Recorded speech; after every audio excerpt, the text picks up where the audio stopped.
तो अगर हम बात करें रेस्पिरेटरी वॉल्यूम्स का, है ना, जैसे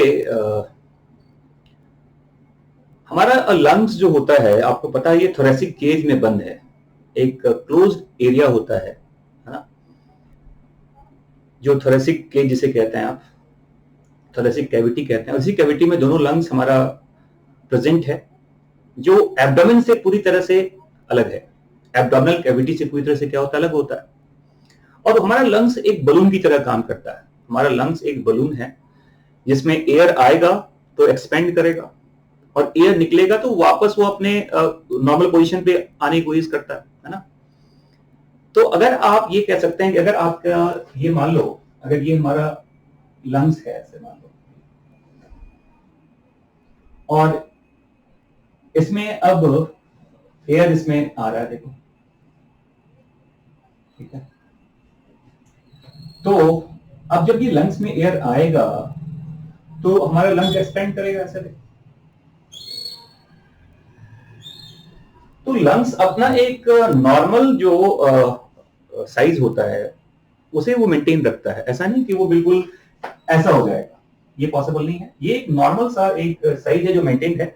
हाँ, जब इसमें एयर आएगा, जैसे कहते हैं हम इनहेल कर रहे हैं, तो मैक्सिमम हम कितना इनहेलेशन कर सकते हैं, मैक्सिमम की बात नहीं कर रहा हूं, तो ये यहां पर 5.7 लीटर, ये अगर मैं बात करूं मेल में, और लगभग ये 4.2 लीटर होता है इसमें फीमेल्स में।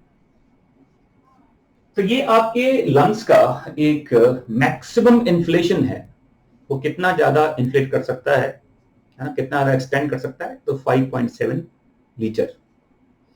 और अगर मैं बात करूं कि अगर क्वाइट नॉर्मल ब्रीदिंग है, आप बहुत ज्यादा एफर्ट नहीं लगा रहे हैं, नॉर्मली आप ब्रीथ कर रहे हैं, तो आपके लंग्स में, अगर मैं कहूं कि आपके लंग्स में जो नॉर्मल आपका वॉल्यूम होता है एयर का, ये लगभग 2.2 लीटर ड्यूरिंग एक्सपायरेशन कहते हैं, या आफ्टर एक्सपायरेशन ये एयर रहता है, और इंस्पायरेशन के बाद ये 2.7 लीटर तक पहुंच जाता है। ठीक है, मतलब नॉर्मली हमारे लंग्स में अगर पूछा जाए कितना क्वाइट ब्रीदिंग के समय, क्वाइट ब्रीदिंग जिसमें आप बहुत ज्यादा एफर्ट नहीं लगा रहे, वो अपने आप हो रहा है, उस क्वाइट ब्रीदिंग में at the time of inhalation, जब आप इनहेल करते हो, इनहेलेशन के तुरंत बाद आपके लंग्स में कितना एयर है, लगभग 2.7 लीटर। और एक्सेलेशन के बाद, एक्सपायरेशन के बाद ये कितना आ जाएगा, 2.2 लीटर। हाँ, लेकिन जब आप ज्यादा एफर्ट लगाएंगे तो आपके लंग्स में ज्यादा एयर आएगा, और वो बढ़ सकता है कहां तक बताओ, 5.7 लीटर तक। तो इसमें आपको एफर्ट लगाने की जरूरत है। ये तो क्वाइट ब्रीदिंग कहते हैं। This is the volume of air present in lungs during quite breathing कहते हैं। इसमें आप ज्यादा एफर्ट नहीं लगा रहे। ये है during just after expiration, lungs में कितना वॉल्यूम है, 2.2, और इनहेलेशन के बाद ये कहां पहुंचेगा, 2.7 लीटर तक। अब ये कैसे पता करते हैं एक्चुअली, देखो, तो आपने शायद सुना होगा एक टर्म स्पायरोमीटर के बारे में।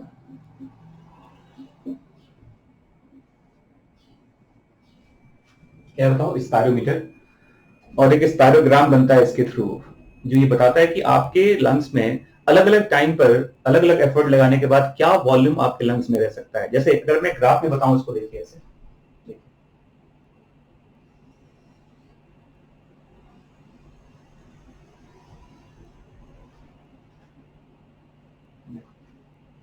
ये ग्राफ है अगर मान लो ऐसे, और इस ग्राफ में हमने ये मान लो हमने लिखा है, इधर इधर लिख दो आप वॉल्यूम गैस का, और यहां हमने लिखा हुआ है जो टाइम है, मान लो,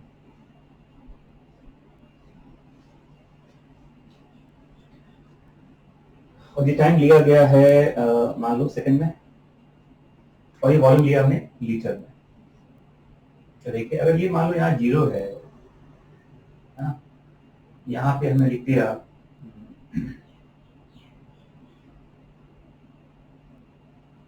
1.1, यहां लिख दिया हमने 2.2,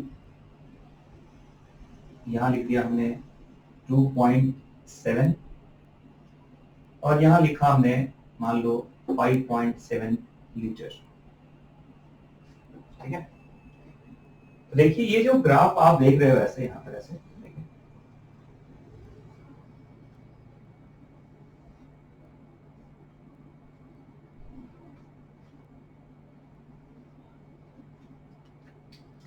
अब यहां देखिए ये है 2.2 और ये है 2.7 लीटर, मतलब 500 ml का ये डिफरेंस है।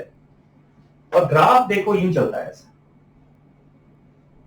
ये नॉर्मल क्वाइट ब्रीदिंग कह रहे हैं आप, क्वाइट ब्रीदिंग कह रहे हैं आप कि जब आप एयर को इनहेल कर रहे हो आप, तो ये अगर इनहेल करेंगे तो आप अब यहां से देखो, पहले से मैं क्या बोल रहा हूं कि ये जो 2.2 लीटर जो एयर है वो तो लंग्स में है, अब 2.2 से आपने 500 ml और इनहेल कर लिया, वो 2.7 हो जाएगा। तो कहने का मतलब ये है कि इनहेलेशन के टाइम पर आपके लंग्स का जो एयर का पूरा वॉल्यूम है इनहेलेशन के बाद वो कितना होगा 2.7, और जब आप एक्सेल करेंगे तो वापस वो 2.2 पे आ जाएगा। लेकिन अगर आप एक्स्ट्रा एफर्ट लगाते हो तो देखिए ये ग्राफ जो है ये ऐसे ऊपर जाएगा और फिर ये नीचे भी ऐसे आता है,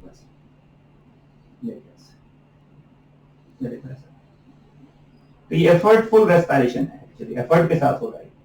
तो देखिए अब यहाँ पर देखो अलग अलग तरह के टर्म्स यूज करते हैं हम, जैसे ये यहां से यहां तक जो आप देख रहे हैं ये पूरा पार्ट, इसी को कहते हैं क्या, टाइडल वॉल्यूम, और इस वॉल्यूम का कितना होता है वैल्यू बताओ, 500 ml। और देखो तो ड्यूरिंग, अगर आप एफर्टफुल रेस्पिरेशन की बात कर रहे हैं, इनहेलेशन की बात कर रहे हैं, तो आपने अगर ज्यादा एयर इनहेल किया एक्स्ट्रा एफर्ट के साथ, तो टाइडल वॉल्यूम के अलावा जो आपने एयर अब इनहेल कर लिया वो यहां से यहां तक होगा। देखो ये पूरा ग्राफ यहां से यहां तक, ये देखो ये पूरा पार्ट यहां से यहां तक, और इसी को कहते हैं क्या, इंस्पायरेटरी रिजर्व वॉल्यूम। क्या कहते हैं इसको, इंस्पायरेटरी रिजर्व वॉल्यूम कहते हैं इसको। और इस आईआरबी का अगर देखा जाए तो कितना वैल्यू होगा, ये होगा 3 लीटर, 2.7, देखो 5.7 माइनस 2.7 कितना होगा, 3 लीटर। और अगर आप ये पूछें कि आपने कितना एयर इनहेल कर लिया टोटल, तो टाइडल वॉल्यूम तो आपने पहले से लिया था, आईआरबी भी ले लिया आपने, तो आप याद रखिएगा ये जो आईआरबी प्लस टीवी बनता है इसी को कहते हैं आईआरसी, इसे कहते हैं इंस्पायरेटरी रिजर्व कैपेसिटी। ठीक है, अब अगर आपने ज्यादा एयर इनहेल किया तो एक्सहेलेशन भी ज्यादा होगा, वो कहां से कहां देखिए, ये देखिए ये आपने एक्स्ट्रा एयर एक्सहेल किया है यहां से यहां तक, इसे कहते हैं ERV, ERV expiratory reserve volume. और ये जो वॉल्यूम है ये कितना होगा, दैट इज अराउंड 1.1 लीटर। देखिए तो आपने टोटल कितना एक्सहेल कर दिया, टाइडल वॉल्यूम तो है ही, देखो ये जो आप देखो यहां से यहां तक तो पहले से था, ये नीचे की तरफ आएगा, ये नॉर्मल एक्सहेलेशन के साथ आपने एक्स्ट्रा एयर एक्सहेल कर दिया। तो याद रखिएगा जो ईआरबी होता है, ERB plus TV, not it is called ERC, it is called expiratory reserve capacity. ठीक है, आप सबका वॉल्यूम इसमें ऐड करके देख सकते हैं, है ना। और फिर अगर मान लो अगर ऐसा पूछा जाए आपसे कि आपने अगर पूछा जाए कि नॉर्मल एक्सहेलेशन के बाद, नॉर्मल एक्सहेलेशन के बाद जो एयर आपके लंग्स में है वो कहां से कहां तक है बताओ, तो नॉर्मल एक्सहेलेशन के बाद जो एयर यहां तक, वो यहां से यहां तक होगा नहीं, अगर आपने नॉर्मली एक्सहेल कर दिया है तो एयर जो लंग्स में होगा वो कितना होगा, 2.2 लीटर। तो इसे कहते हैं एफआरसी, इसे कहते हैं फंक्शनल रेजिडुअल कैपेसिटी। क्या बोलते हैं, फंक्शनल रेजिडुअल कैपेसिटी, ठीक है। और अगर आपने एफर्टफुल एक्सहेलेशन किया है तो जो फोर्सफुल एक्सहेलेशन है उसके बाद जो एयर आपके लंग्स में रहेगा वो आपका क्या है बताओ, उसे कहते हैं रेजिडुअल वॉल्यूम। ये देखो यहां से यहां तक क्या कहते हैं इसको, इसे रेजिडुअल वॉल्यूम कहा जाता है। और इसका वैल्यू भी 1.1 या 1.2 लीटर के बीच में होता है। मतलब ये वो वॉल्यूम है जो कभी भी लंग्स से बाहर नहीं आ सकता, ये हमेशा आपके लंग्स में है। Although it also involves in gaseous exchange process, but that air never comes out.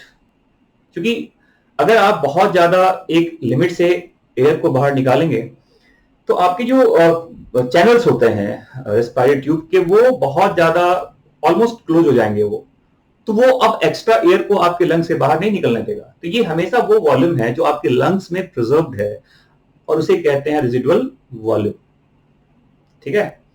अब एक और टर्म है, what is VC, vital capacity क्या होता है, वाइटल कैपेसिटी क्या होता है।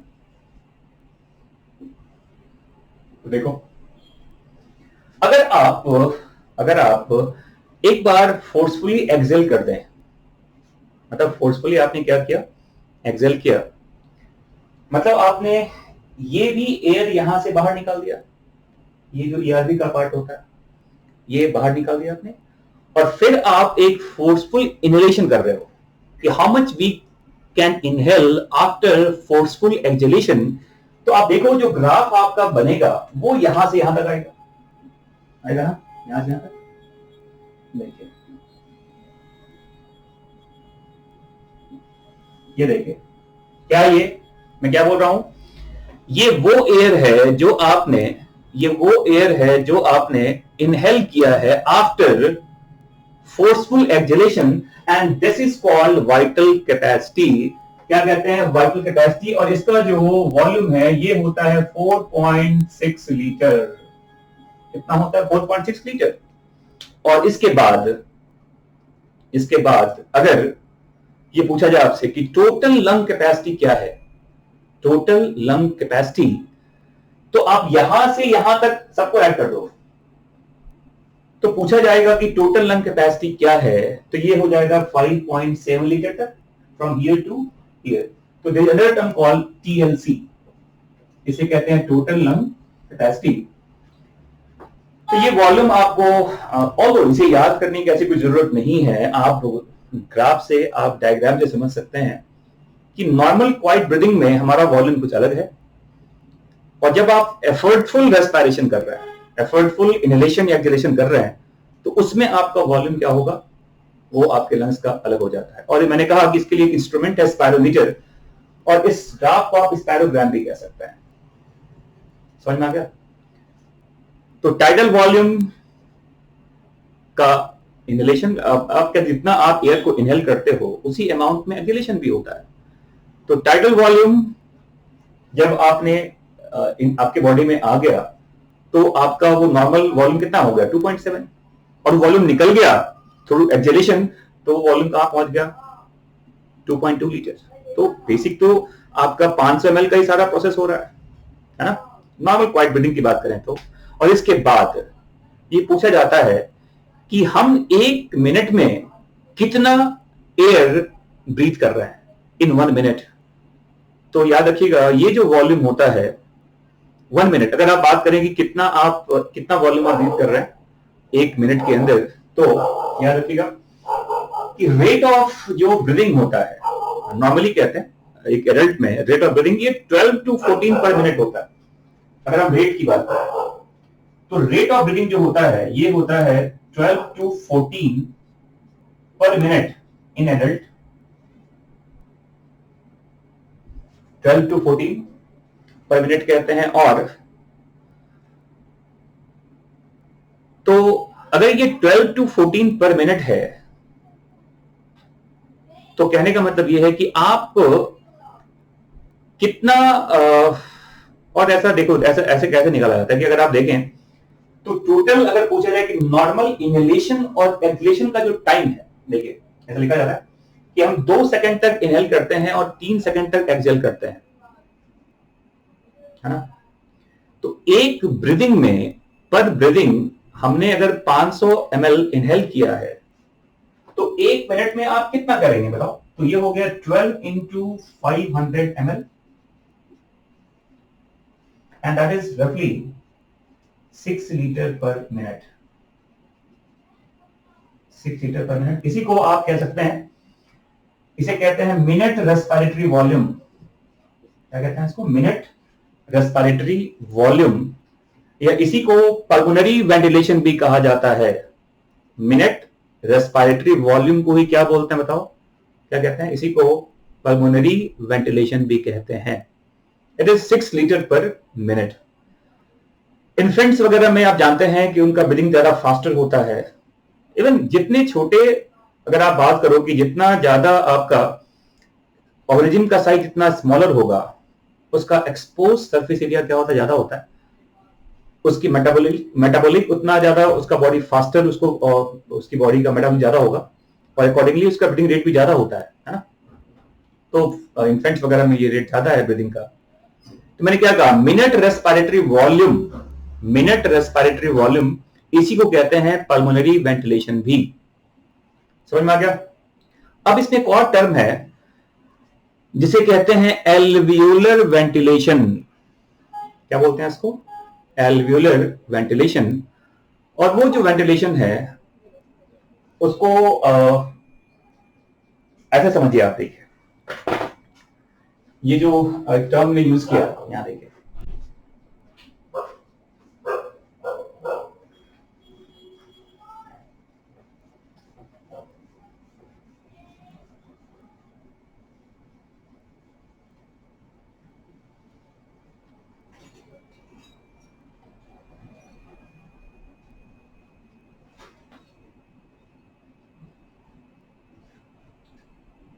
एक टर्म यूज कर रहे हैं, देखो इसे कहते हैं एल्वियोलर वेंटिलेशन।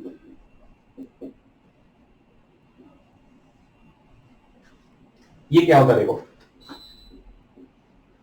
जैसे अगर आप यहां देखिए, अगर मान लो ये हमारा रेस्पिरेटरी ट्यूब है ऐसे, और ये हमारा, मान लो ये हमने बनाया, ये हमारा ये लंग्स का पूरा पार्ट है, और ये हमारा रेस्पिरेटरी ट्यूब है ये। तो पर टाइडल वॉल्यूम अगर देखा जाए तो लंग्स का ये जो कैपेसिटी है ये 500 ml एक बार में ये एयर आपके एटमॉस्फेयर से ले सकता है। ये कितना? 500 ml। जो उसके पास पहले से वॉल्यूम है उसमें वो 500 ml ऐड कर सकता है इन क्वाइट ब्रीदिंग, है ना।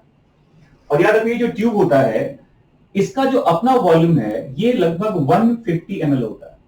ये मान लो नॉस्ट्रिल हमारा है ना, और इसे कहते हैं एनाटॉमिकल डेड स्पेस।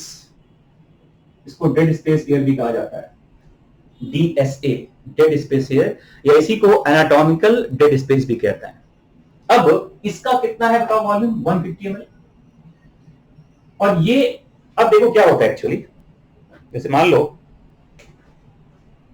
ये 150 ml एयर इसमें पहले से अवेलेबल है, और ये मान लो मैंने कहा कि ये एक्सपायर्ड एयर का ये वॉल्यूम है, एक्सेल्ड एयर का ये पार्ट है जो इस रास्ते में अवेलेबल है, और आप इनहेल कर रहे हैं उस टाइम पर, तो क्या होगा? ये जो 150 ml है ये पहले नीचे की तरफ आता है। देखो, ये जो 150 ml है ये पहले नीचे आएगा, और उसके बाद आप इसमें ऐड कितना करेंगे? प्लस 350 ml, क्योंकि टोटल तो 500 ही आ सकता है इसके अंदर ना। तो आपने जो एटमॉस्फेरिक एयर इनहेल किया उसका केवल 350 ml आपके लंग्स में आया, और उसका रिमेनिंग 150 ml वो कहां रह गया? आपके इस रेस्पिरेटरी ट्यूब में। तो ड्यूरिंग इनहेलेशन जो 150 ml आपके लंग्स में पहुंचा पहले, वो तो पहले से ही आपके ट्यूब में, रेस्पिरेटरी चैनल्स में प्रेजेंट था। वो तो एक्सेल्ड एयर का पार्ट था बेसिकली। तो फ्रेश एयर आपने कितना ब्रीथ किया? हमने फ्रेश एयर ब्रीथ किया केवल 350 ml। समझ में आ गया? और अगर आप ऐसे देखें कि title volume minus dead space air, title volume minus dead space air multiplied by rate, इसको आप रेट से मल्टीप्लाई करो, रेट ऑफ रेस्पिरेशन से, तो जो मिलेगा उसी को कहते हैं क्या? Alveolar ventilation.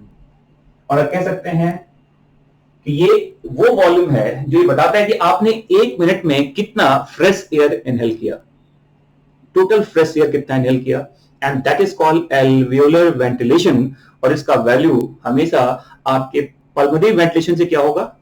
कम होगा। समझ में आ गया? और वैसे ही देखो, जब आप एक्सेल कर रहे हो जिस समय, तो ये जो 150 ml जो पहले से इनहेल्ड एयर आपके ट्यूब में था वो पहले बाहर निकलेगा। समझ में आ रहा है? तो फिर आपने कितना एयर को एक्सेल किया? अब देखो क्या होगा, 350 ml फिर ये ऐड करेगा उसमें, और फिर 150 ml जो एक्सेल्ड एयर था वापस वो आपके ट्यूब में रह जाएगा। मतलब कि ये जो रास्ता होता है ये कभी भी खाली नहीं होता। और इसलिए मैंने कहा था पहले भी आपको कि जो एयर आपने ब्रीथ किया है, अगर मैंने कहा था कि एटमॉस्फेरिक एयर का पार्शियल प्रेशर ऑक्सीजन का जो CO2 का होता है वो आपके लंग्स तक आते आते चेंज हो जाता है। क्यों?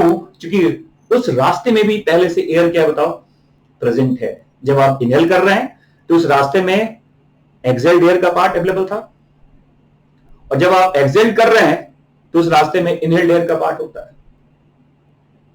और उसी के बेसिस पे हम ये टर्म यूज करते हैं क्या?